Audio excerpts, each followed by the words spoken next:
We're live. Ronnie Givens. Yeah. Awesome. What's up, man? Hey, happy to be here. When Adam told me about this, I was like, oh, this is cool. I don't mind coming in, talking, sharing a little bit about myself and Yeah. the food truck, and also AceNet, and they kind of go hand in hand. Yeah. So, uh, should I just start with why I Yeah, started? yeah. So I started the food truck maybe it was during COVID. Everybody was inside. I'm a social person, so I was like, man, I'm a chef by trade. I'm tired of working corporate. I was a traveling chef. I was working for Marietta Memorial.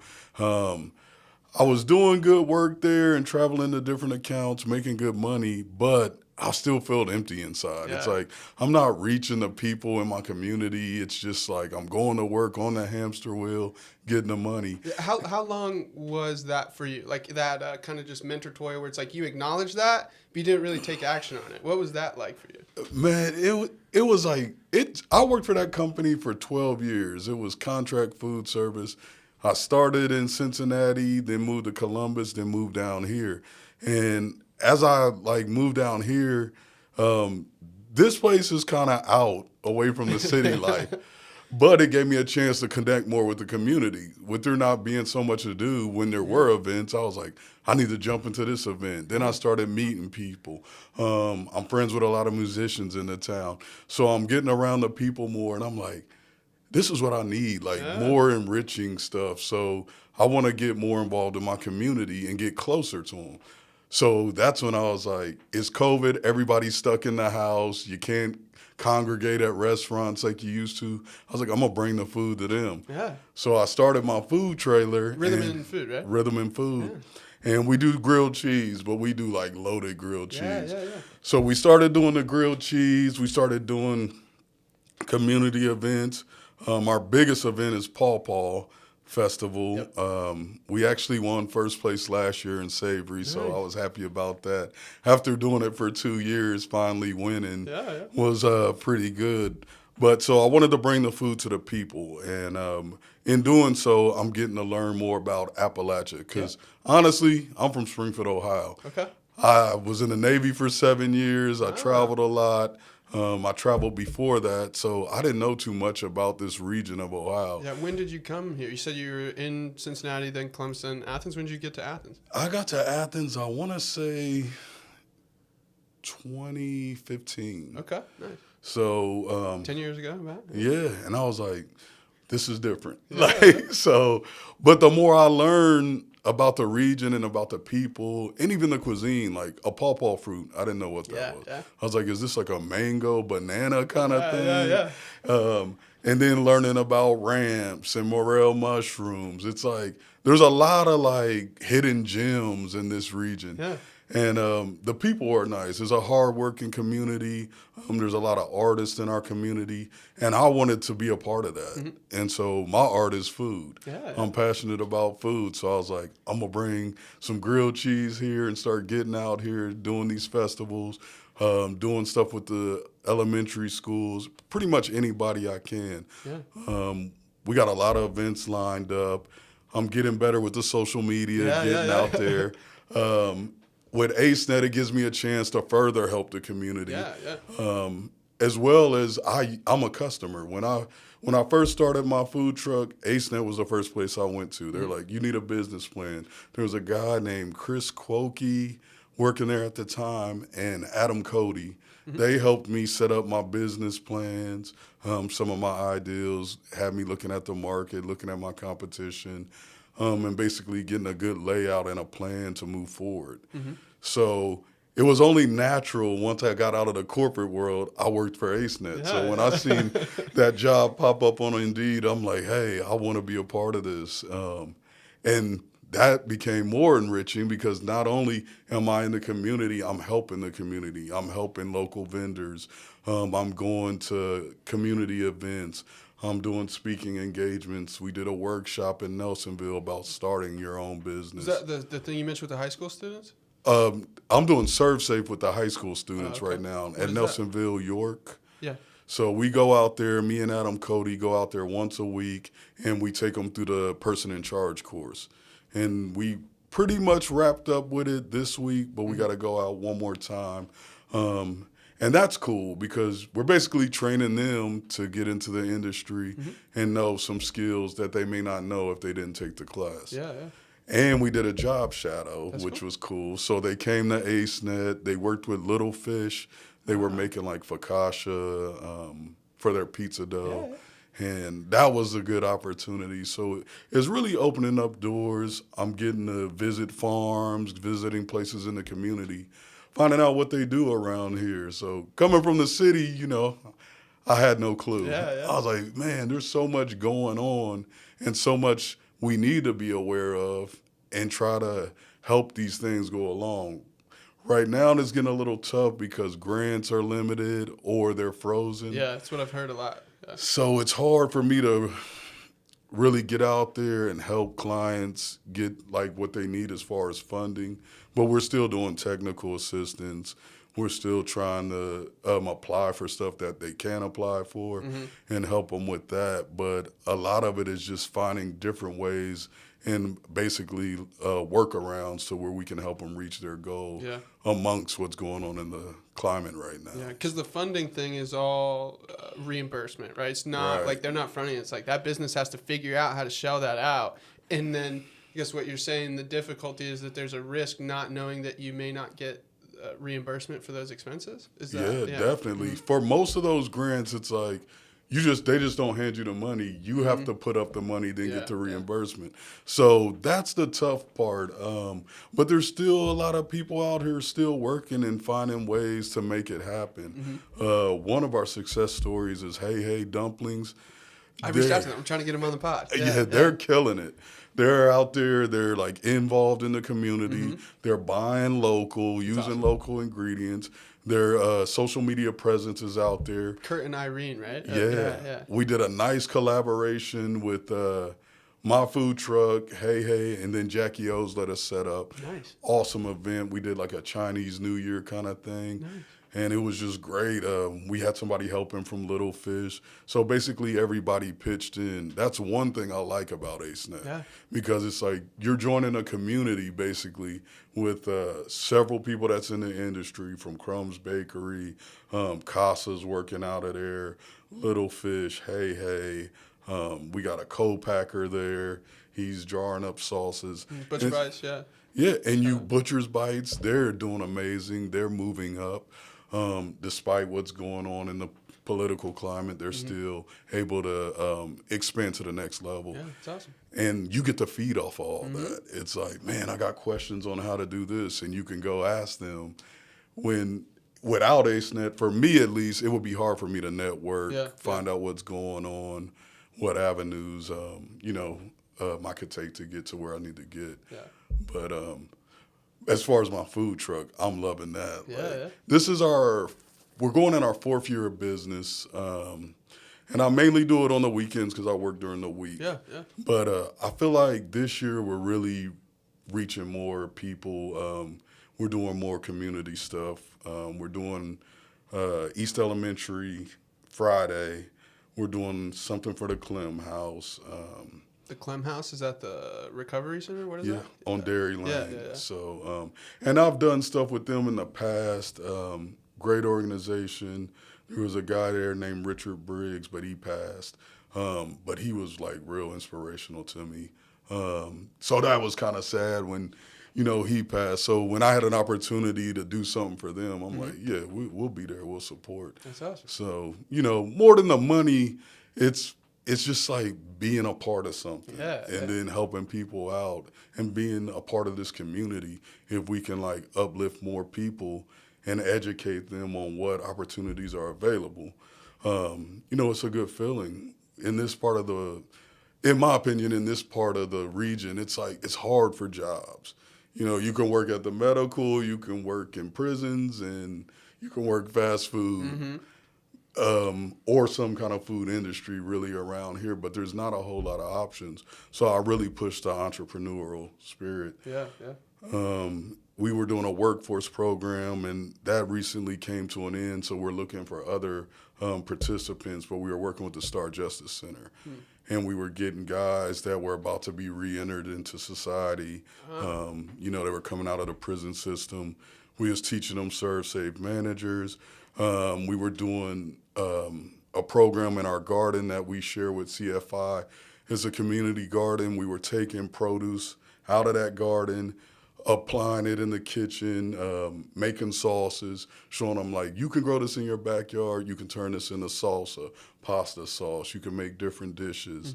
And that made me feel good. Yeah. Beyond that, we were even teaching them like maintenance in the building. Like, you got to upkeep this. There were some guys that were painting, doing drywall. So that kind of stuff is important to me. Why is that important to you? Because it's like, not to get too personal, but do it. I'm going to just keep it real with you. Yeah. I came from a community where most people didn't leave my town. Yeah. My brother, he overdosed on heroin. Sorry to hear it. A lot of my friends and family had to do jail time. And I just think they were good people, but it was like there wasn't a lot of options. Could have been me, yeah, for sure, yeah. And they didn't know where to look.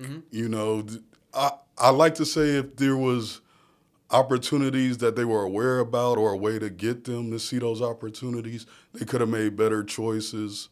But it's like sometimes it's hard to get the information. Yeah, it's cool that you're trying really right now to get it to them. That's awesome. For sure. Yeah. And like coming out of a prison or being incarcerated, it's like you're going to get told no a lot. Yeah. We can't hire felons. So to get a chance to show somebody some skills or maybe give them a better chance at doing something or maybe being an entrepreneur, that's what I'm about. Because it's like, I'd rather these guys come out and get busy and have something to do than go back into their same environment. With no support, and make the same decisions over again. So that's why I'm passionate about it. I've seen what it could do. I joined the Navy. That was my way out. Yeah. And I remember being younger and I was telling my boys, like, man, I'm joining the Navy. I'm going to, like, do something with my life. I'm trying to get out of here, see the world. And they was like, oh, you're crazy. You're going to go join the military. And I was like, I'm going to try it. Yeah, it seemed to work and out. it worked out. And some of those guys, I talked to my cousins, my brothers, and they were able to branch out. They moved from my town. They were able to do other stuff. But it's, that's one thing we need to focus on as a society. I know everybody's big about, like, pointing a finger and, like, pushing these people to the side, but how can we get them back into the community? How can we really rehabilitate them? Yeah. You're not going to be rehabilitated just by sitting in jail. Understood. Yeah. You're going to be rehabilitated when you got options and you learn how to make better choices and you're educated. Yeah. It's like there's an upward aim to look at, like something to look forward to. Yeah. Exactly. And it's just like, I'm serious about that. Like, I even told those guys that were in the Star, they closed the Star Center recently, but I was like... Just funding, or what was that about? I don't know for sure why they closed it. It was in Nelsonville. I got you. And, but they closed it, and that kind of hurt our program because that was a bulk of our program. These guys were coming multiple times a week, learning skills, applying what they learned in Serve Safe to real kitchen experiences. Gotcha. Places like Butcher's Bites, Crumbs, To-Go Packs was working with these people and showing them skills. That's really cool. And it's like, that stopped, and I was just like, oh, man, we got to find another, route. Find more people to work with. So, it's just like, you can't stop there. And I try not to put myself in a box, and I try to, like, expand my mind and be open to what's going on in the community and just, help people, It's like, I could, like, easily go back to doing that corporate thing and making the money and doing my numbers.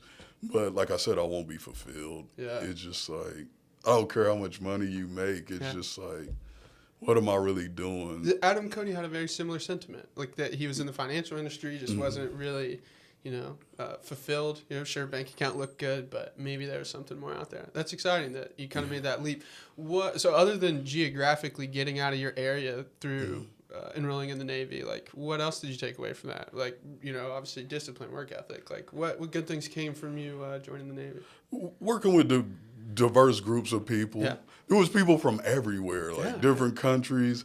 It's like, being in Springfield, Ohio, and I spent a lot of time in Texas too, and some in Virginia, but I got to meet so many different people and learn different cultures. And hear different struggles that other people had. I mean, there's people coming from Yugoslavia, Jamaica. Yeah, that's crazy. I didn't realize we took people from other countries. And We do. Yeah, I didn't realize that. And that was a cool thing because some guys I knew got their citizenship in the military. Oh. So they did so many years of service, started applying for citizenship, and before they got out, they were citizens. Is that the main reason somebody from another country would enroll in our military? Why else would somebody be? Why would that? Yeah, why does that make sense? I think it's just an opportunity thing. Similar to you, just like, fuck it, it can get me out of here. Yeah, like anything but here. Wow. In America, land of opportunity. Because they could have joined the army in their country, yeah, I'm sure. That's kind of what I was getting at, yeah. But yeah, they come here, there's opportunities. There's a way to change their life. There's a couple guys that did their couple years and then was able to send money home and take care of their family at home. So just seeing the world, man, it was like eye-opening. I did all the Mediterranean. I did the Pacific. So I was in Japan. I was in Italy, Germany, England. You really did see the whole world. Holy shit. A guy from Springfield, Ohio, getting to see the world, meeting different people. That's beautiful. Yeah. And it's just like, you just realize it's like a humbling experience in a sense that, everywhere you go is almost the same. People are struggling to make it better life. And you're like, we're more common than we think. Like, Absolutely. Now there's a lot of groups and people want to target certain groups, but I was like, we all got the same basic needs. You know? We want to eat, we want to be loved, we want to have shelter, and prosperity. And I'm glad I got to see that, and I like to think that I inspired other people. You're inspiring me right now by getting out and doing something with my life. That's wicked. Yeah, and not to say I was perfect, but of course. Who would? I learned, and I feel honored to be in this community, though. It's easy for me to go back to the city and be like, man, there's more shopping, there's more available, this and that.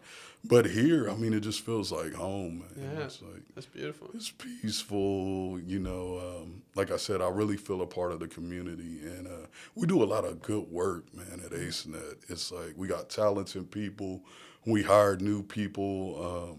The talent pool there is so awesome. Yeah, not enough people know about AceNet. It's crazy. Yeah. I found out about it through Reggie. I bartended with Reggie at the pub. Oh, yeah. And then, kind of COVID hit, and and then, Reggie was over at AceNet. I lost my bartending gig, so I was, just volunteering for the CFI. And as soon as I saw it, it was crazy. Yeah. Just going in there. That's where they kept, their produce and stuff. But then that's where you kind of got to see, the shelving for all the different businesses, and then got to see the kitchen and, whatever that little, jar ceiling thing is. Oh, the thermal processing room. It was insane. I get to, see all of that. But. And that's how it was for me, too. The first time going in there, I was like, what is all it is? It's like a little hidden gem. So, we're really big on the entrepreneur spirit at AceNet, but we're also big with helping the farmers and value-added products. Rural Action and stuff. I think Cody was, explaining the web of Rural Action and AceNet and I forget who else maybe. It's CFI. Yeah, without those organizations, man, it's like that talent pool, that teamwork and cooperation, us all working together makes us a force. It's like we got all these different organizations working together to better our community. It's it's a great thing. It's rough right now, and I worry about the future of what may happen with this whole grant situation. But I'm confident that even if the grants don't go through like we want them to, with all the people working together, I'm sure we can get private funding. The community would support us. I feel positive that we can endure this. Yeah. So, AceNet's been around for a while. 40 years, right? Yeah, we'll be celebrating 40 years. So, if that says anything, that's we're a staple in the community. Yeah. So, I'm sure we can get through this. Yeah, so. this week, it's the longer or the more I find out about AceNet, the more people I find out work there, right? Reggie, and then I knew Cody worked there. I didn't realize that you worked for AceNet when I reached out to you. I thought it was just food truck, and then Adam Cody was Ronnie Givens is going to come on too, right? You're just wiping through AceNet. Who else works at AceNet? Well, we got Avery Snyder. She does our multimedia, web design. We have Matt and Josh, they help run the facilities. They also are part of Appalachian Girl Cannabis Company. Oh, cool. So they're doing the cannabis drinks. They do CBD. Cool. They're pretty big. We got, and these are, so this is what makes it good. We got actual business owners working for AceNet. Yeah. So I know, Yourself like, included. Yeah. yeah, myself, Avery does art and kind of like crafts and stuff. Nice. And like I said, Matt and Josh, they do their CBD thing. You know, even if we called on like Tara from Butcher's Bites or Ian from Butcher's Bites or Irene and Kurt from Hey Hey and say, hey, we need help with a workshop or something. Can you guys talk about it? They'll pitch in and help us out. Awesome. Yeah. So, you know, we got a talented staff, and just even with CFI, they got so many good people. Like, And the AmeriCorps, right? Like they get some people, or rural action too, right? Get people through AmeriCorps. and they're really out there in the front lines. Like that veggie van is all over the place. They're like really servicing the community. We're really making a difference. Would you explain more about the veggie van? The veggie van, I don't know too much about it, but I know what I do know is they purchase food from Chester Hill Produce auction, and then they distribute this food out to the community. Yeah, it's like Coolville Elementary, like somewhere in Nelsonville. They just have a couple spots where they're kind of very similar to what you said, right? Take the food to them, like they're doing that. Yeah. And they got a distribution day at AceNet where people can come to AceNet and get the food. So it's like, they're like really out there, and that's a good thing. It's like you don't have to travel; they can come to you. You really see them in your community, so it's not like we're selling wolf tickets. Like we really care, and we're making things happen. So that's a good feeling to be a part of that team. Definitely. So definitely. The farming side, I'm really interested with that. You mentioned like having worked with any farmers. Like what types of farms around here? Like the Blaine family farm, right? I feel like I hear about them. What are some other farms around here? I know. We service all of Appalachia. So me personally, I was all the way up in Millersburg, Ohio, working with an Amish farm, writing HACCP plans and food safety plans. So wherever we got to go, we go. But we do a lot of work trying to get those farmers to produce value-added products. And some of them already have ideals. It's not like we're like, hey, do this. Some of them come with ideals, like Taylor Farms wanted to do tallow, and we helped them work with that and different kind of spice blends. Moso Farms is killing it out there. They got good products. They're in the farmers market. Wildcat, Ridge, they got products. So a lot of the people we work with are at the farmers market. You're getting to see like their progress. It's like, hey, they come in, we talk, we see what we can do, and then you see them on Saturdays at the farmers market. So, and I think at Blaney Farms, we may be celebrating our 40th anniversary out there. So I've been trying to get out to a pizza night. The last 2 pizza nights I tried to go to have been canceled for weather.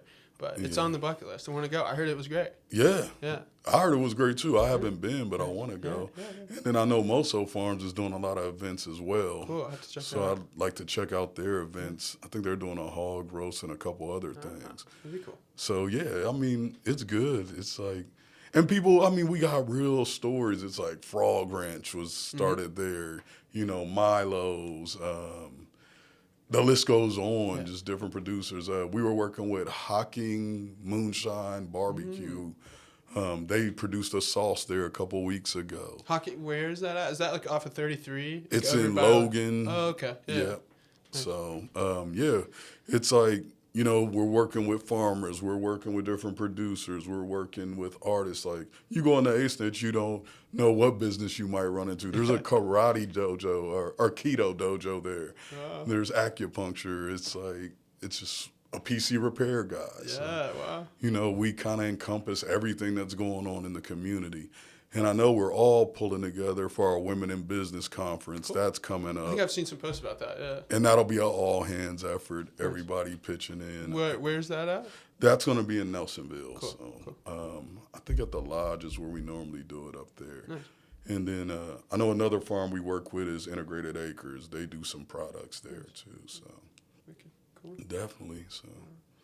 Yeah, it's just good stuff. Yeah. You're like smiling the whole time talking about it. I love that. It makes me feel good, you know. So, and it's like I feel like a success story coming out of, AceNet as a client. Yeah. And I want to do more. I'm going to expand the food truck, maybe get some new items on there. Right now, our heavy on the hog is our top seller. Yeah, it's like the pork one. Yeah, that's the pulled pork, the bacon, and cheddar cheese and barbecue sauce. So the execution of that, like, do you have somebody helping you with the food truck on the weekends? Normally, it's just me and my girlfriend running the food truck.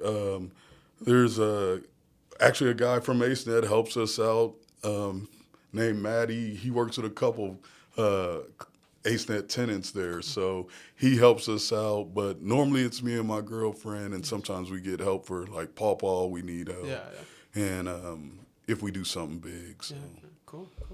And then how would people find out where it's going to be? Just social medias? Social media. We got a Facebook side, Instagram. I'm on TikTok every now and again. But, I'm working on it. Yeah. My videos aren't the, best, but I'm getting better. So, yeah. And the same thing with AceNet. We've been trying to shoot video footage, little goofy, videos to kind of showcase what we got going on. We just did a extensive project where we redid the whole ceiling in the kitchen to where it's washable tiles. Nice. So it makes it a better environment to make your food. You can wipe down everything. Yeah, speaking of that kitchen, so how would I guess they could just approach AceNet. Hey, I would like help getting a business plan. Or what if somebody already has a business plan? How would they figure out how to get into the AceNet kitchen? Like, is there a sign up? Do you just talk to somebody? Or? Yeah, there's a sign up. You can go to our website. We have an intake form. Or you could just reach out to us directly. Give us a call. You already have a business plan, or if you already have a business operating and you just need technical assistance, we're there for that. It doesn't have to be a startup. We can assist with what you already have going on. Yeah. So technical assistance. So Reggie explained this, and listening back to the podcast, I was like, "Damn, I should have asked." Like, for when you say technical assistance, you mean figuring out what license you might need to buy, or just like that, like literally what's the word here? Regulatory compliance. Yeah, there we go. Right. Yeah. License. The stuff you never thought about. Right. I just want to open this business. Yeah. You need business insurance. Yeah, exactly. It's, like when I first got started, I didn't know what I needed. Yeah, I was just like, I want to open this food truck and sell food. And they're like, well, you need this, this, and this, or you got to reach out to this person. So that's the kind of assistance we offer. Or maybe somebody's buying a restaurant. They're like, hey, what kind of equipment should I do in here? Can you help me with my menu that I already have set up?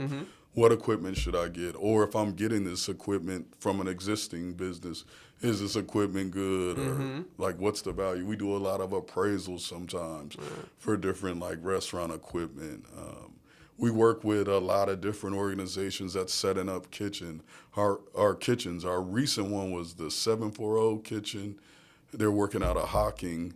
Like the Hocking College, culinary arts, But I think they're their own organization through the Borough Foundation. Oh, okay. I think I saw something about that, just a post about that. Yeah, and they're turning food into soups and, getting it out there to the communities. So we may go in there and talk to them about strategy and different things like that. And that's what makes me feel good. I was like, man, I can go to all these different places, see people really doing stuff. Because most of the time you watch the news, you're always seeing negative stuff. Yeah, for sure. You don't never hear about this little organization over here that's feeding all these children or the veggie vans over here. Yeah. It's always the negative stuff. So for me to get to see that pretty much on a day-to-day basis, it's more enriching than me sitting there watching the news and oh, this is what's going to happen and that's what's going to happen. It's great to understand that it's experience-based help, right? It's not just somebody that whatever, quote unquote, has a degree, so they're supposed to know what's going on. It's I've been there and done it. Let me help. That's right. Exciting, because it's how else do you get that? Right? It's the barrier to entry. It's I don't have experience. How do I get the experience? That energy is great. Yeah. And I mean, like you said, I could tell somebody, well, this is why you should do this, or this is why you shouldn't. And they may be like, well, how do you know? I'm like, I made the mistake. Yeah. I'll tell you right now, I didn't get into the business and everything was good. There was some trials and errors and some mistakes. It's you really need to focus on what you want to do and then work towards getting there. And you might lose some sleep, or you may not be able to go on date night. Your partner may have to understand that we'll be working the next couple weekends. It's a sacrifice. Yeah. But if you're passionate about it and you care about what you do, then you're going to make that sacrifice. Yeah, like the desire for the outcome is greater than the burden of doing it. Exactly. Yeah, It's like, I'm not going to lie to you. Some days I don't want to get up at 6 a.m. and go do this and do that. But I know it's what it's going to take to be able to get my product out there and, or help somebody with some assistance they may need. And it's just, it speaks on what kind of person you are. Like, you're willing to go out there and do what you need to do and show people who you are. Like, my product represents me, I feel, my creativity, my care, my attention to detail. I mean, I know it's a grilled cheese, but I'm not just slapping it on there. I take pride in cutting that grilled cheese and making it sure it's hot and you like it. It's like, I like the feedback. Somebody looking from the outside would have no idea, like the level of detail that, for sure. Yeah. It's like hard to appreciate it almost sometimes because you don't understand. But I think that's a common theme that even just a couple podcasts in is just like everything takes more work than you think it is going to. Oh, yeah. Yeah. It may be like I may be working all day today and then I'm going back to AceNet when I get off work to prepare my food for this event I got coming up. And it's like, I'm going to lose some sleep. Yeah, I'm going to be tired, but, I need to get my food out there because this is what I care about. Yeah, that's awesome. Yeah, for sure. What? So you came back in 2015. What brought you from Columbus to Athens? Well, they said I was working for a mental institution in Columbus, and they're like, "There's an opening at Appalachian Behavioral ABH next to Oblentis," and they're like, "It's a small town. It's not that diverse, and you should go check it out before you commit. Say yes to this job. But we feel you can help bring the account out of the red and, make it a good place like you've done in Columbus." Yeah. And I was like, I'll check it out. And they were like, they were almost telling me to be careful. It's like Appalachian, scary. So when I came down here the first week, I didn't stay at the best hotel because when I came down, everybody was moving in to go to college. Yeah. So I had to stay at this like Super 8 or something. At the end of State Street? At the end of, maybe it was a Motel 6, at the end of Columbus Road. Oh, yeah, okay. And I was like, oh, man.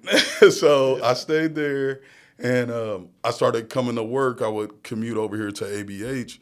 But then I was like, it's a college town. Mm-hmm. It is diverse. Yeah, it's not as bad as what they think. They just haven't been here. Yeah. I was like, have you been here? So I started working here, and it was like, I remember walking outside for lunch break, and I'm looking at the river and the hills and everything. I was like, it is like beautiful down here. Like, what the fuck were they talking about? Exactly. I was like, this is what I need. Yeah. Like, I need a break from the congestion of the city and the craziness. I was like, I told him, I called him like a week later, like, yeah, I'll take the job. Like, nice. So I was the food service director at ABH for years, and I loved it there. A lot of great people work at ABH. Yeah. I met a lot of friends, just good people working there. And that helped me, like, get acclimated to the community. Mm-hmm. And it made me want to stay. Like, the friends I met at ABH, I was like, this is going to be a good place to live. Yeah, cool. And so then I started learning more about the community. Yeah. And one of my friends, she's a Hell Betty, and she worked at ABH. A Hell Betty, is that the roller derby team? Yeah, and I was like, this is awesome. Like, a roller derby team. Yeah. So then I was like checking those kind of events out, and then just getting involved with the musicians and the music scene here. And the arts, and there's a lot going on. Like, Passion Works was cool to me. Mm-hmm. I'm like, what is this? Like, they're just making different stuff. Yeah. And, the community, like, it's a good community to me. It's like, it's not perfect, but it seems like people are really out to, like, take on the issues, express themselves, mm-hmm. showcase their talents and arts, and, come together when they need to. Yeah. So. That's beautiful, and consistent with what Adam said. Adam said something that really stuck out to me. What did he say? He's like, you could come to Athens and push any idea out there. Like, you're going to find a crowd that will be receptive to it. And I think that, I think that's a good explanation. Yeah. And for a transient town, it's like, it's still like, I'm like, wow, there's so much, like, I don't know, like cohesiveness for people to be coming in and out of here. Yeah, Like, for sure. you know, yeah, the students probably come in and out, but there's people from Cleveland, there's people from Youngstown, Cincinnati, Dayton, Michigan. You know, they stay here, they hang around here. It's something about this place, you know, that brings people together and makes them want to get involved in the community. So The university energy is great for sure. It can't. Yeah, I mean. That's why I think it's so great, that integration of it. You know, like you go to Casa and there's students there and locals. Like, I don't know. But then for sure, like I enjoy the summer when the students are gone. You can get a spot on Court Street any time of day. You know, you go get a beer as soon as you walk in the bar. Like that's, you know, I enjoy it, but it's also cool to have students here. I think so. yeah, for sure. Yeah. So, and, you know, just one thing I'm gonna say, like you got people at AceNet that's been there for years. You got like Leslie, she's on the CASA board, and she's been with AceNet since the beginning. So you got somebody that's been there for those 40 years and seen different changes. And she's able to share that knowledge with everybody. Our Larry, our Adam's been there for a while. Like, these are people that you can learn so much from, and they've been around the community. So that also makes us a strong organization, as well as bringing in new, fresh talent as well. So yeah. The music scene. So, like, where do you experience that at? Like, you're going to, like, union shows, Casa open mics? Casa, Tony's for jazz. I go to the Sidebar. My buddy Mike Ratuccian's always playing there. He's part of Larry Elefante. He actually designed one of my logos for my T-shirts. Nice. And it's a dope logo. I love it. It's like got my whole face on there, and my beard is music notes. Nice. I was like, oh man, this is sick when he designed it for me. And I'm always running in the Barticus. There's so much DJ Barticus, and B-Funk. Oh man, I love him. He's always putting on community events. Yeah, he's a Brew Week guy, right? Yeah, Brandon Brew Thomas. Week. We're doing something for Juneteenth. He does stuff at the movie theater. He's always got something going on. And, you know, these are the musicians in our town that keep stuff going. And it's like, it's awesome, you know. That's cool. There's several DJs that are spinning somewhere. And it's like, man, you get a mixture of everything. Yeah. And I think that's just awesome. Man, so many bands. Like, I started going to Tony's for jazz night. And then, you know, you had Ted Harris and all those guys there. And then I started going to the Union, and they got shows. It's just like a diverse like music scene. I mean, I even seen Devin the Dude at the Union. I'm like, what? This is like crazy. Like so, you know, cool town for music. I love the Nelsonville Music Festival. Coming up in June. Yeah. I wish I was vending there, by the way, but I kind of got in too late probably. But I will be enjoying the festival. Nice. Yeah. So Cool. yeah, definitely. So, yeah. I remember taking my daughter to the Nelsonville Music Festival. She had her big afro, and she was sitting on the sign that had Nelsonville Music Fest. That's cool. It was awesome, man. And it's good feeling. So, Yeah, hell yeah. Yeah. Good town to raise family in. What have you learned becoming a father? What's that taught you? That changed my life. I bet, man. yeah. Becoming a father, so when it's all about you, it's different than when you got someone else dependent on you.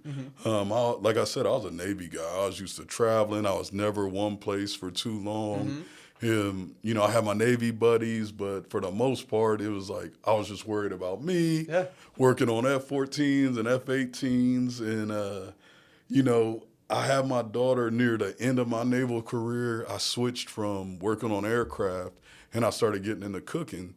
And my daughter was born, and I was up for re-enlistment. I did 7 years in the military. But when she was born, I was thinking like, man, either I get out or I stay in and re-enlist, but I got to go back to war. I went to war twice. Shit. And I was Thank you. Yeah. Thank you.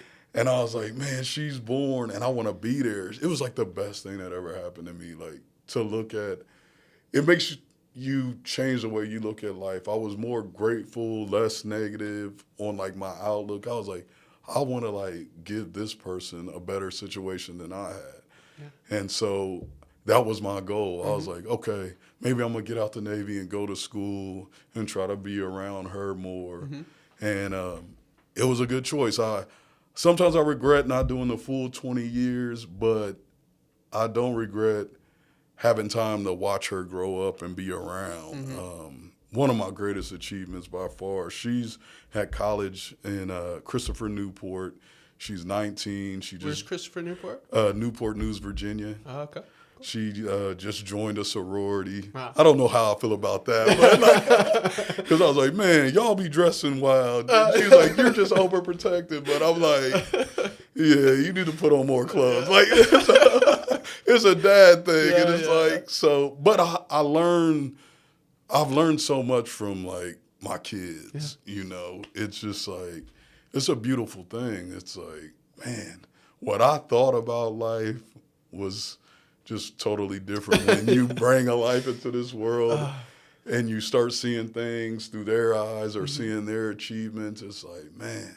And my goal is to always make sure they do better than what I did. Yeah. So I try to be supportive. And sometimes it's hard, but, you know, I wouldn't change it for the world. Good things are hard, yeah. Yeah. They're part of my drive, my motivation. They love to see me doing stuff on the food truck. Yeah. Sometimes my other daughter, she's 10, she lives in Houston.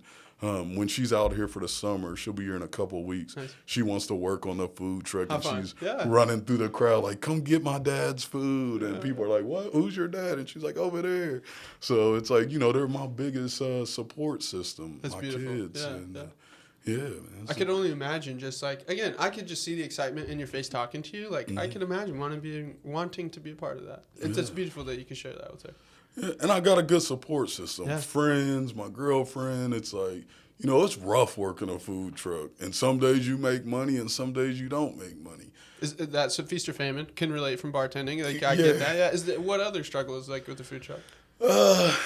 Just, you know, coming up with new ideas, being competitive. It's like, you know, I talk to her all the time. Like, you got to understand where you're at. And it's like, you know, I want to do some different sandwiches, but I know in the region I'm at, I may not be able to charge $15 for this special beef sandwich or something. So I try to work that into my pricing. Yeah. You know, it's like, okay, I'm going to be doing this event at the school. You know, I'm going to have certain kind of sandwiches. I mean, I want to make sure people can afford my food. Yeah. But with the struggle of food costs right now, it's like I have to get what it's worth because I got to pay for gas. I got to pay employees if they help me. You know, I got to pay for the maintenance and new equipment. So it's a struggle. Free. Yeah, and it's a struggle. It's like, does it stress you out? Yeah. There's some nights where I'm like, okay. I'm like looking at the weather constantly. Like we did an event in Pomeroy last weekend, and I'm like, it's supposed to rain. How many people are going to show? I'm not going to let Pomeroy down by not showing up because of the weather. I'm going to still do it, but I know I might not make it. But that's the good thing about having the support of the community. They know I care. They see me out here doing events, and they show up. Like, where you at next? I'll show up. This is great. I'm at the elementary school tomorrow night for their spring garden festival. It's East Elementary. Yeah, okay, right over here. We'll be out there about 4 o'clock. Cool. So we'll be out there serving food and, you know, having fun. And I try to make it fun. Like, I like what I'm doing. It's not like a chore. It's like I like being out there on that grill and handing out grilled cheeses and seeing kids happy or people happy. Like, oh, this sandwich is good. Yeah. And if it's not good, I'm like, well, what can I improve on, you know? It's like I take the good and the bad. Yeah. Because it's just going to make you better. For sure. You got to get feedback. You got to. That's interesting. What, you know, one thing I would love for like the bigger businesses, like the Krogers, the Walmarts, the Menards, like why, like, you know, they want to do like an employee appreciation thing, like pull a local food truck up in there, or like even just like when they buy lunch for their, like, you know, like I bagged groceries at the Athens Kroger in high school, and you know, they were like, whatever, they just kind of like buy some pizza or something, and I always wonder like why that's probably the best route to get like these large corporations to like give us money, right? Like, exactly. I don't know. That would be interesting though. Have you ever, like, what would it be like to do like a sponsored corporate event like that? Would it be like you would have to talk to somebody at Menards? Like, what would it take? I don't know, but I may reach out. You just gave me an idea. That's like, well, I mean, just like even just like like they'll buy coffee and donuts, like, but like from Starbucks. It's like, God damn it, go to McHappy's and pull up to Doc. Like, you know, it's not that crazy. I would love to see that happen. I may beat down some doors. So. Yeah. But one thing that does frustrate me, another challenge, and I'm not bad mouthing the city. Yeah. But it's like we need more support from the city on these food trucks and these local businesses. How could the city support you guys better? For one, give us a designated spot with electrical hookups. Okay. I hear a lot of complaining about running generators when we're doing brew week. The coffee shop, like, or with the what is it, Rise and Grind? Yeah. They always have a big generator running. Yeah. Yeah, and it's like, if I go to Pomeroy, they got electrical hookups for me when I get down there. Now there's no noise. People can enjoy our food. Bands can play their music without generators in the back. And I'm not bad-mouthing the city. I'm just being real. Yeah. I feel like they should have a designated section more than just over there on the green. Have outlets for us to plug up. So now we're not running generators. And it's how hard would it be for the city to do that? Who's the right person to talk to get that? You know? Like, yeah, and that's what I need to find out. Interesting. Because if you go to Chansey, they have hookups for food trucks in Chansey. That's crazy. That's a small little town. They got 4 hookups. You can park 4 food trailers there. Where at in Chansey? At their playground. I think it's the start of Bailey's Trail. Where they had that Bailey's Trail. Yeah, okay. And there's a playground, and they got hookups. I would love to see Athens do that. It doesn't have to be a huge spot, but have a couple hookups by the rec center or have it uptown on Court Street. Like, I'm not trying to push out big business, but we have a wealth of local businesses here that would benefit from this, and we would be giving back to the community. Spread the love, for sure. Yeah, they could see what Athens is bringing to the table. Like, I'd like to get a taste of Athens going, and we are going to do that. We're throwing some ideas around and talking to different groups, but I would like to have a taste of Athens. That's wicked, yeah. That's and a cool you have idea. all the local restaurants, all the food trucks, have some artists out there, have music going. Shut down Court Street. Yeah. I love when they do that. Because it's hard to get me out of my house. Like, when I was in college, for sure, I was up on Court Street all the time. Like, but now I kind of, it's, reserved for special events. But, like, the Bounty on the Bricks thing is cool. Like, Brew Week, Yeah. So imagine if you had all these local food vendors out there, especially with our diverse population. Like when they did the International Fair, I think got shut down because of weather this year. But imagine if some of those people were setting up their booths and you can try different food. It's like, that would be wicked. That's a no-brainer, and it'll bring revenue back to the city and keep it in Athens. I just would like to see us capitalize more on what we got with our local business instead of all this just like normal Chipotle. How many Chipotles are we going to have? Honestly, I was like not very excited for that. Whatever, drive through, and then too, like the comment, like, oh, did you try the new Chipotle? Like, did you fucking ordered the same Chipotle bowl? is Chipotle. So the drive through. I think the drive through Starbucks will fuck the town up too. It's like Court Street, right? Like people love the drive through at Court Street Coffee on State Street. Yeah, and that'll be a direct competitor for sure. I mean, who owns those? Like, I don't. Yeah, and then I heard they're getting a Cane's chicken, but we got a hot box chicken. I like Cane's though. Don't get me wrong, but it's just kind of like, what are we really doing here? And I don't want to get too political and go after anybody in the city, but there's opportunities to enhance our local presence here in Athens. I mean, we got the river right there. You built that new fire station, set up a stage, let bands play down there, let a couple food trucks park down there by the river. They could park at the Red Cross. You could set up a stage, get music going. You got the river right there. You can give tours of the new fire station. Like, build up your community. That's smart. I don't think that you're attacking the city for just like giving ideas. You know, I don't feel like you're attacking them. It doesn't feel that way to me. Yeah. But I am upset they don't have spots for the food trucks. It makes sense. Like, I always remember, like, the one spot on College Green, and then what was the one bit, like the one really popular one? It wasn't there all the time. Munchbox maybe would like that was in the parking lot of like Dale's BP, whatever it is now, Sunoco or whatever. But that was pretty cool. But well, I even think like post COVID though, like I've been out a few times past midnight, and the times that I did, like, Betty's was the only place open. Right. And I was like, damn, like, I don't know. It just was crazy that there was, like, 1 or 2 spots open at 1 a.m. in Athens. Yeah. And we got a lot of food trucks. We got CNR Dogs. We got Burrito Buggies. We got Dr. May.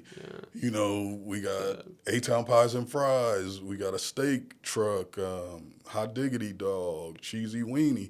Like, showcase these businesses. These are entrepreneurs from the community that could bring something of value to the community. What about, do you remember last year, like, they I think it was new last year, it was like the Uptown bar, well, it was some association that, like, the bars kind of banded together to make, and they put on a couple summer events where they, like, shut down Court Street. Oh, like the Dora thing, maybe? Well, no, it wasn't like a Dora thing. Like, the only one I remember was, like, they brought in some big country singer from Nashville, and there was, like, but, like, it wasn't, like, I couldn't really figure it out. I think it was just, like, Uptown Realty Group or something, some organization that was just a couple bars. Like, they just like shut down the street. Like, they brought like an axe throwing truck, like trailer, and like pulled that up like by the gas station. And so there was like community friendly things. There was like a face painting station for kids and stuff. But then like kind of more towards the end, towards the bars and the stage, is people just getting turned up on Court Street. It definitely is during Dora. I think it's hilarious. I don't think the college students figured it out yet. They start Dora like immediately after students leave. They're just like, this town would burn to the ground if we gave these kids like the ability to walk out of the bar. I just think that's hilarious. Oh yeah. And I love it though, because I was like, we could good. walk down the street, have our drinks, listen to music. It is kind of weird, the like brick versus sidewalk thing. It's like when they shut down Court Street, you're allowed to have drinks on the bricks, but not on the side. Or is that gone now because of Dora? Like, I always thought it was I weird. don't know the technical. Yeah, I thought there was some weird thing with it, but interesting. Dora, shout out to Dora. Yeah, Dora, I love it. I got a bunch of those cups I'm saving. Pay $1 for my cup. Right. It's good. I like to see more community stuff for the kids too. I mean, I was a little bummed they shut down that movie theater. The Athena Grand? Yeah. Mm-hmm. And then the bowling alley's been shut down. Yeah, what's up with that? Because I heard that like Reggie mentioned like Betty still gets to go in there and bowl. Like, so it's like not an open business, but really? That's what listen, speculative. Okay. Don't let me get Obetti's run out of there. I thought, but that for sure is a no. I don't know why that. I mean, it shut down during COVID, didn't it? Yeah, and I was like, man, what are we gonna do? To repurpose that. That'd be like a bocce, a little mini golf in there. Like you could, but I don't know why I got obsessed with bocce. I played it in Youngstown a couple times. Bocce ball is incredible. It would be cool to have like some bocce courts around here somewhere. Yeah, I'd play it. I don't even know what it is, but it's like with the little ball. You like throw the little ball, and then you have bigger balls, and you just like kind of throw it to the little ball. Whoever's, it's pretty fun, but it's pretty simple. It's like you can play it outside, but they have like regulated courts and stuff for it too. But no, the rollerball. What's up with that? Yeah, we need a bowling. That was a fun place. You can bring your own drinks. Yeah, I went there for New Year's one time, and it was like, nice. I don't know if it was a lock-in or what was going on, but we were there all night bowling and having drinks. It's like, man, what do you do now? You just got to drive to Fun Barn. Or I do like the movie Uptown though. That's the Uptown Theater. Yeah, I like that. I don't know why. I've never been there. I went there for the first time last week. I seen Sinners, the movie Sinners or whatever. But yeah, that's a nice little movie theater. But we need a rollerball back. Yeah. That was crazy. I don't know. Maybe the city or somebody can come up with a the rollerball. Yeah, because like in college, dude, it was like a great pregame spot. You pull up with your 6-pack and and just kind of get started. Yeah. So I see they opened up the gym. It used to be the Maplewood. Well, it was Soul. The bar. Yeah. Cop. I think like an old sheriff or somebody. Retired. Oh, that's who opened it. I think he's a younger kid that was like kind of my age. Went to Alexandria. Again, don't know for sure. I thought it was Trey Newsom though. Was his name? But that's cool. Old Maplewood. Then it was Soul. Now the gym. Yeah, and it's sweet. I went in there twice. I like it. Cool table, nice environment. But I want to see more of those places, some more local places. And it don't have to be international market just opened. I need to get in there. And they're one of our clients. Oh no way. The African market. Yeah. So you got an Asian market and an African market. Because didn't like the Asian market just basically like kind of chop up half their building? It's like they're just on the right side now. Yeah, that's awesome that we had that. Yeah. Like I'm like, man, we went there last week for their opening. Yeah, just opened. Yeah. Yeah, a lot of AceNet staff was in there, and it's cool that we got a town with stuff like that in southeastern Ohio. Yeah. It's like, so I'm happy to see more stuff like that, and like I said, I'm not hating on the big businesses, but you can get Chipotle and you can get these Wendy's and all that anywhere. Like, for sure. We got enough talent and enough diversity down here to where we can showcase some different things. How do you get people to go out and support businesses that it's just like, again, like you from the outside, like you're not looking at all the efforts that they're putting in and stuff, and like even I could probably support them better. Yeah, like what do you think people like what change in perspective to get people to stop going to Chipotle 4 times a week and like hit up Brennan's or somebody? I think we just need it's a two-way thing. Yeah. Like the business has to be out there more. For sure. You know, you got to be out there like, hey, we care. What's up? Come check us out. We're at this event. Or you at home, you don't got nothing to do. Come down to wherever we're parked. Check us out. Yeah. You know, we know you like Chipotle. There's nothing wrong with that. But we also have a burrito buggy. I'm not comparing it to Chipotle, but it's, you know, it's something different. You can get, you can get some Thai food. You can get the CNR Dogs has different kind of sausage and hot dogs. I mean, where can you get an elk dog from? Like Elk, yeah, you know, it's like we need to get out there more, but the city, we need their support too. Yeah. Like, and again, back to the city support, it's like kind of just help us out a little bit, get goddamn an electric output. That's all I'm asking for. Even if you let us do it once a month, like you're like, hey, once a month we'll let y'all set up and we'll plug you in, and you know, showcase what we got here in Athens. Yeah, I'll for sure look into that, like the Athens events things, because it was just basically like maybe 2 or 3 times throughout the summer, just random events, not like it wasn't like a brew week or anything like that. And when I was talking to them last year about it, because it was like the owner of Stevens seemed to be like heavily involved. Like everybody that I talked to mentioned that guy from Stevens, but yeah, it would be cool to see some more food trucks up with that. Yeah, because I mean, we need to get on board with it. I mean, you can go to Pomeroy and pay $25 for the whole year and vend down there. Holy shit! Here you so when you're in Pomeroy, are you going in like where they have the Meg's Market at, like that main lot? The right Meg's Market, but this weekend I was parked by the River Roasters and the Courtside Grill, and we had access to power there. And it's like here you pay $200 a month for a spot up there on College Green. Yeah, and there's no electrical hookup. Yeah. You got to battle for a spot up there. It's like, how do you get a spot? Just first to it? Yeah, first to it, and you know you can't leave your trailer there unattended, so you can't get there super early and just park your trailer and leave. You gotta just be there and be ready to go. But it's like if Chancey can get on board with it, if Pomeroy's doing it, why are we last to do this? Like, it's interesting. It's like, I don't know. It seems like we're missing out on that. Like, it could be something cool, you know. But I do like the events that are happening here. Like, I like Kid Fest, where they do that over there at the college behind the stadium. I like Brew Week. I like Brew BQ. I like... What's that, Brew BQ? Brew BQ. That's down by the depot, across from... It's kind of diagonal from the Skull. They'll have food trucks all parked down there. Okay. So, I mean, I like the events that's going on, but I just think there's more opportunities out there that, you know, could be explored. So, nice. Yeah, so. Exciting stuff. Yeah, real exciting stuff. And, you know, maybe even get the Plains more involved. They got a barbecue guy up there doing stuff. The one like over by Piggly Wiggly and stuff? Yeah. They got GG's. I love going to GG's. Yeah. In the college students. See, that's crazy. Like, so why is it the college students are like so in tune to GG's? You know what I mean? Like you can't, like, it's hard to go there sometimes on a Saturday or Sunday, like at 10, 11, you know? Like, it gets kind of hard. So, like, what happened to G? Like, how do they, that doesn't make sense. Yeah. And I love GG's. We got a veterans office. They give you vouchers if you're a veteran to eat there. I didn't know that. Yeah, if you're a veteran. Is that something that Gigi's like is like? Are they the ones that initiated that? How did that? I'm not for sure how that started, but I know they work with the Veteran Service Office in the Plains, and they give veterans vouchers. It's like a booklet. You could eat there like a lot. You get awesome. 2 meals. So if you want to go with your significant other or your friend or whatever, you go there, get whatever you want. 2 meals, a drink, and it's free.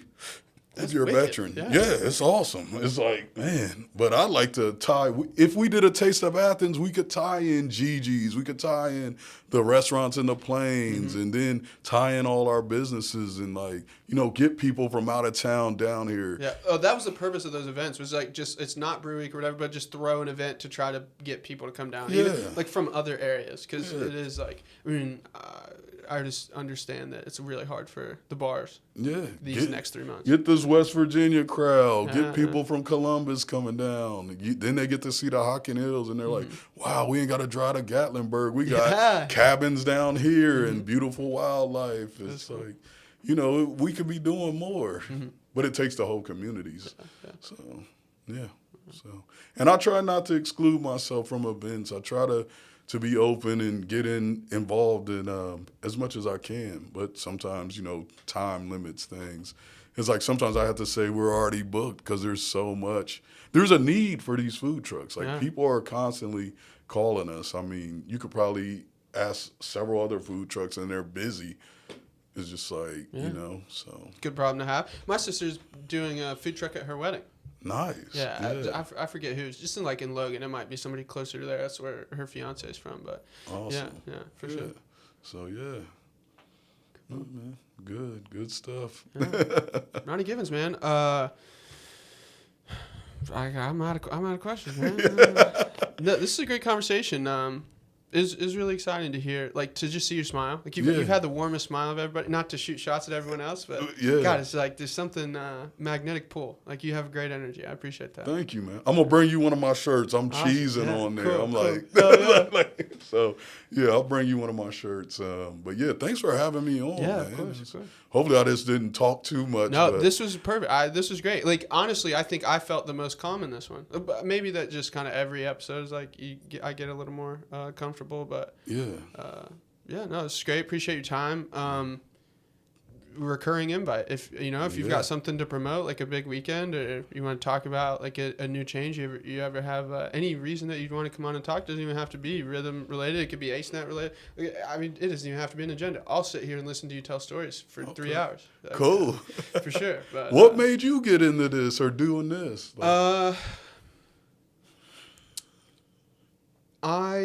Similar to this conversation, where it's just like you continue to, like, you hear about these things, you're like, this is so sick.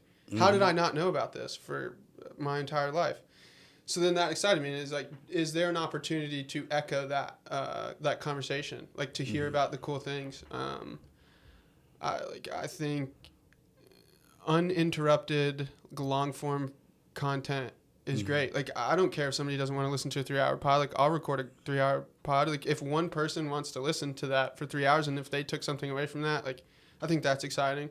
Yeah. I think there's an opportunity to like push conversations forward again. Just this, is there a way that Athens could support the food trucks a little better? Like that came from this, right? I just think, I think conversations with people would be exciting. I'm a communicator, like I'm an extrovert. I like talking to people. It's very challenging for me. I get a little self-conscious that I will overtalk because I'm just so excited to talk. I just think it'd be fun and cool. Like when I end these podcasts, like I'm like so like I'm just juiced with energy. Like there's no question whether or not it's like that I want to do it, right? And so I don't know. Yeah, it's kind of like I thought about it for a long time. I talked about it, but I just never took action. Like in the beginning, the pod was like, okay, you acknowledge this thing, but you didn't take any action. Like I acknowledged this forever ago. When I was in college, like Scripps had a little podcast studio, and as a student, like you could just rent it for free. And one of my friends was recording some podcasts, and so I came on his as a guest. And then I never published anything, but I just literally started talking to my friends. I just started inviting my friends to that podcast studio in Scripps, and would just like record episodes, just like trying to stop talking as much, like trying to whatever. And that was cool, but then COVID happened. Like I graduated in 2020, and so when COVID happened and everything went virtual, like you couldn't get in that room anymore. And then life just got like whatever. I just started a full-time job. I lived in Cleveland for a little bit, and so like I had thought about like dabbled with the idea in 2020, just whatever happened, and then trying to like I just kind of got sick of myself talking about it and was like, all right, dude, because like I just started to build barriers. Like, well, I don't know how to edit any audio. I don't know how to. I don't have a video camera. I don't really have like. It wouldn't be intelligent to spend the money for like a nice camera and like maybe I mistake tourism with immigration, and I actually didn't like doing this, and now I put $5,000 in it for what? And so there's like all these barriers, all these like things keeping me away from it. And yeah, I think just one day I was just sick of it, and I was like, all right, well, what if I just like road graded every obstacle that I've like brought? Okay, so I don't know how to video. So the way that I publish these episodes, right? So like I'm recording on this pod track. Mm-hmm. I'll click stop, pull the SD card out, put it into my Mac, and then like 30 seconds later, I got it to Spotify. Like, just pull that into iMovie with just the logo of Always Athens, which I created with ChatGPT. Nice. And then you just like export the wave to an MP4. So it's like, yeah. So I was like, okay, I can't edit. Let's get rid of it. Whatever. I could pause it if I need to. I fucked it up. The Tim Martin episode 2. I lost 30 minutes of that podcast. Like, we were talking, and Tim Martin's like episode was incredible. I definitely will hope to have him on again, but.